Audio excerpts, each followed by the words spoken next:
Alrighty, everybody, welcome to episode 8 of Dealbox Daily. I'm your host, Jonathan Alvarado, and I am joined by my co-host, Brendan McShane. Say hello, Brendan. How's it going? And our guest for today's show, Taylor Wallace from Total Network Services. Say hello, Taylor. What up? Hey, everybody.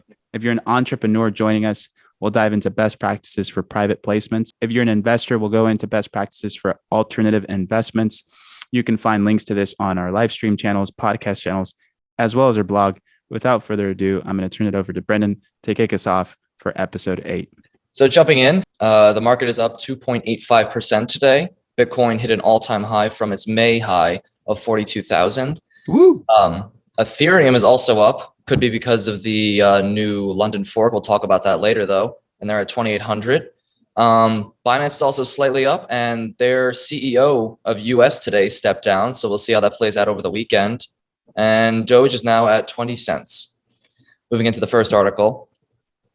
FTX sponsors League of Legends esports series in 7-year deal. It recently sponsored the team TSM for a $210 million deal back in June. So this is an add-on to also the same League of Legends game. The company has been known to sponsor games in the past, and they're making a push. This isn't the first company that's sponsored video games. As we can see, yeah, here we go. StarCraft and Counter-Strike and Uniswap did sponsor Team Secret in June. And FTX has also in the past sponsored the Miami Heat for $135 million and signed a deal with Major League Baseball. This signing, I think, is going to be significant in the fact that League of Legends last year had 46 million views on their big finale at their championship, and the Super Bowl had 93 million. So they have half the viewership of the Super Bowl, which is still a crazy amount. And for $210 million to be the name and the face of the brand on 43 million people are going to keep looking and following.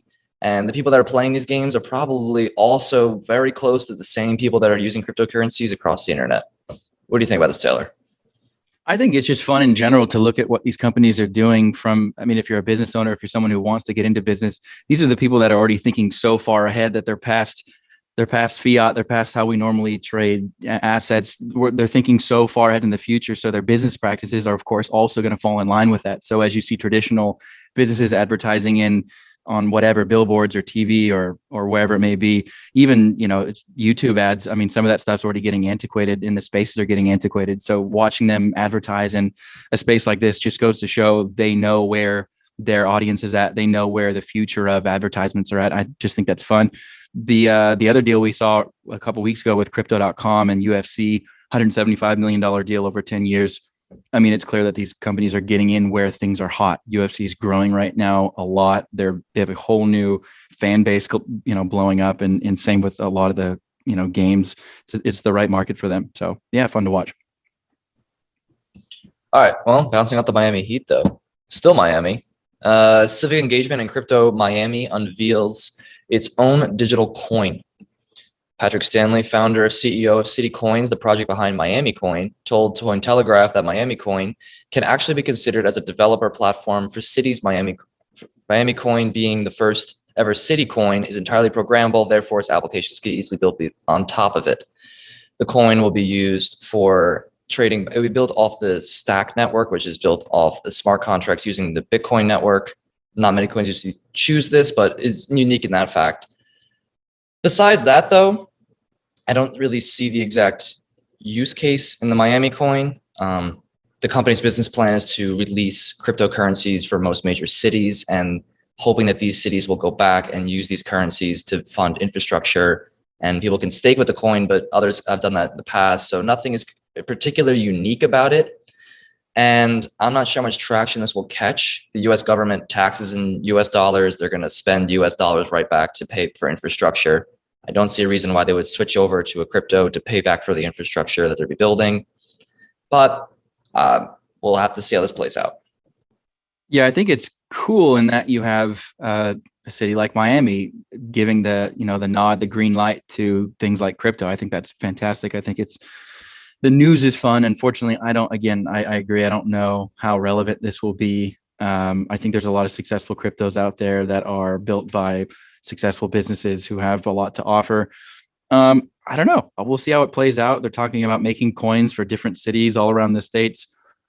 Sounds like it could be fun. I don't know if it's going to be worth anything. It sounds a little gimmicky to me, so I'm not really too bullish on it. But yeah, it's cool that you have people like the mayor of Miami saying yes to crypto and being excited about it. Yeah, sounds a bit like the colonial dollars. Bouncing off, we got fans can buy game moment NFTs in person at the NBA Summer League games in Vegas. So the offering at the Summer League games will be the first time game highlights will be available for purchase in the arena NFT form at a game the fans attend. These in-arena moments will be available for pre-purchase for $5 each at the NBA Top Shot kiosk for Section 111 of the Thomas and Mack Center in Las Vegas. They will be minted based on the number of arena purchases on game day with a minimum edition size of 1,000. I think this is going to be similar playing out of how Shopify is going after e-commerce. Don't know how quickly it will be picked up in engagement, but I think it's more of, it's going to be in the face of the average day consumer who probably never see NFTs. Most people haven't even heard of it. And they're going to walk by, take a quick look, like, what is that? And gauge some interest. But I don't think the kiosk itself is the purpose of this. It's going to be for marketing. People can sit in their seats and probably do the same thing. They order food in their seats. They're not going to want to get up and go to a kiosk. But yeah, this is going to be something they want to try and gain traction with. But I get what they're going here. I get what they're trying to do. Yeah, I want to know if the NFTs are going to have 100% markup like the hot dogs do. But no, I think it's gonna I think it's gonna be really fun in that. I mean, think about it. You're going to have some play where you have Curry from half court, hitting a shot with 7 seconds left. And as soon as he hits that shot, you're going to have people lining up at the kiosk. I think that's kind of cool. People being able to experience the hype in the moment, getting excited about it, and like going right there to buy it. I think it's smart. It probably will work. I think it probably will work. But yeah, I'm excited to see how the resale market goes for that stuff. And if you can only get them while you're at do you know anything about that, Brendan? Can you only get them while you're at the arena? It doesn't exactly mention the details of only at the arena, but it seems like this is trying to make it exclusive for the arena. So the people that live in person are really going to want it more. Yeah. I think that is pretty cool. And it adds another kind of draw to go to the game because you're thinking, oh, this is going to be a playoff game. If something crazy happens in this moment, that's going to be remembered in history. I'm one of the 1,000 fans who owns it. I think it's pretty cool.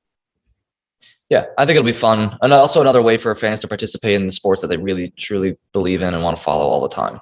But yeah, resale value, not sure how it'll play out. Yeah, I think what Top Shots does have going for it is that it's selling the actual broadcasts of the game, right? It's selling the moments in the game, right? Which is a lot different than memorabilia.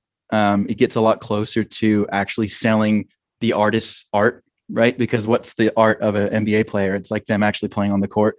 So I think that's why NBA Top Shots has done as well as they've done, is because they're actually selling the product, which I think is smart.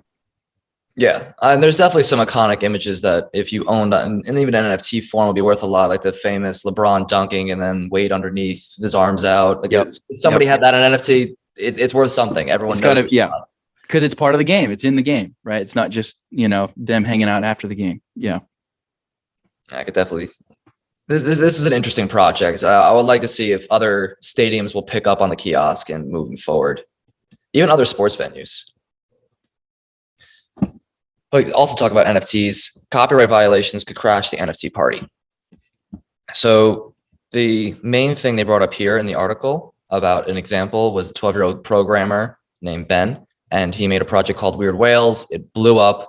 Went from $66 for one NFT to $6,000. But somebody did a quick Google search and figured out this kid's whales are taken off the internet, and instantly it crashed. But then there's the argument of, okay, well, if there's just a stock image, you put an NFT, can you sell that? And then there's now a whole argument over who actually owns the intellectual property, what's the value?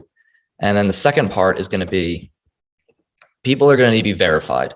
You're going to need OpenSea and other massive NFT platforms. People that are selling these NFTs for large amounts of money, they have to be verified. Their accounts have to be verified. That's going to be a whole service needed to just put those check marks next to names. And when it comes to art, it can be disputable over, as it says here, what's property theft and what's a parody. Having crypto funks and crypto punks, because parody law and copyright law go very close together and they push the boundaries of each other, especially when it comes to art. And in the NFT space, if you don't have to repaint something, you can just take a screenshot, slightly change it, and re-upload it. I can see that being a problem that is probably part of the growing pains of NFTs, but will be figured out within the time soon.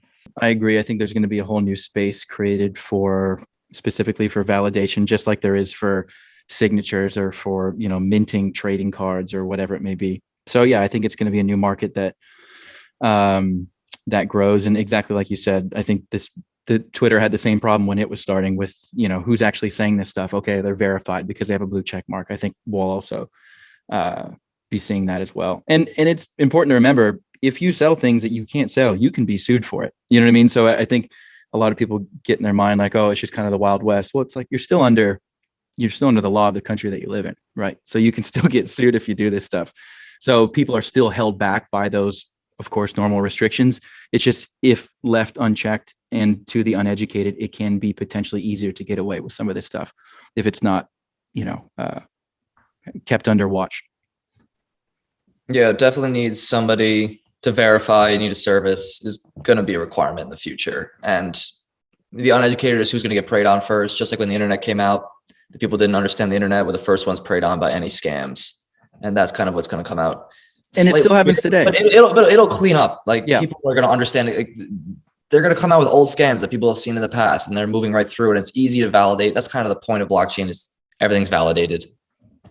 Yeah. I mean, we still get scammed on our people. Clearly it still works when someone calls you and tells you that they, are calling you about your extended warranty. Otherwise they wouldn't be calling, you know what I mean? So we're getting scammed on our phones. We're getting scammed on whatever, text messages all throughout the web. So it's definitely going to happen. There's no way to avoid that. But yeah, exactly what you said, Brendan. I think we're going to get used to it and hopefully develop, things to defend against it.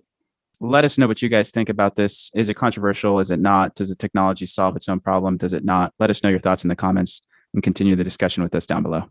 Yeah, great inclusion, Brendan. So in the most recent news, Ethereum network burns 12 million in ETH in 24 hours since EIP 1559. The new update came out yesterday and has already added 12,000 blocks. The major purpose of this update is to stabilize the gas fees and put a burn rate onto Ethereum's network, which will decrease inflation. It says here, the inflation will decrease by 36%. Every time a block is mined, 2 ETH still get mined with it, but the inflationary value is going down, which helps create a lot more long-term value for the ETH token. Another thing it does, so it creates a base payment every single time you pay. And then on top of that is the tip. The base payment gets burned, and then the tip goes directly to the person that mines the token. It will decrease token miners' revenue by 30% on average. But in the long term, it's better for the network, and people can trust when they don't have to time that when their transactions are going to go through based on demand. And it's better to have a stabilized network, honestly. Yeah. One of the biggest complaints, or maybe everyone's comparing ETH to something like Bitcoin, right? Where Bitcoin has a certain limited amount of Bitcoin that will ever exist, right? And Ethereum doesn't have that. So there's not a limited supply of them. So they have to make active measures to reduce the rewards that miners are going to get for, when they're mining. So I think it's smart. They have to do something to show everybody out there, hey, we're making measures to actively combat the, potential of this, us putting more into circulation than is needed, inflating the, the worth of it. So. Yeah, they definitely needed to put the deflationary and the burn rate, which a lot of other tokens have put burn rates in, and it's pretty standard now. Yeah, I'm happy with Ethereum right now. We're almost touching 3,000. What are we at? 29? What is it? Yeah, let's look back. Right there. We're getting there. Maybe over the weekend. We'll see how this the new update plays out. All right. Still so recent. All right. Well, there you have it, folks. Thank you for joining us for episode 8 of Dealbox Daily. I'm your host, Jonathan Alvarado. Our next episode will be on Thursday, August 12th at 3 p.m. Pacific, 6 p.m. Eastern. We'll catch you guys then. For now, thank you, and we'll catch y'all soon.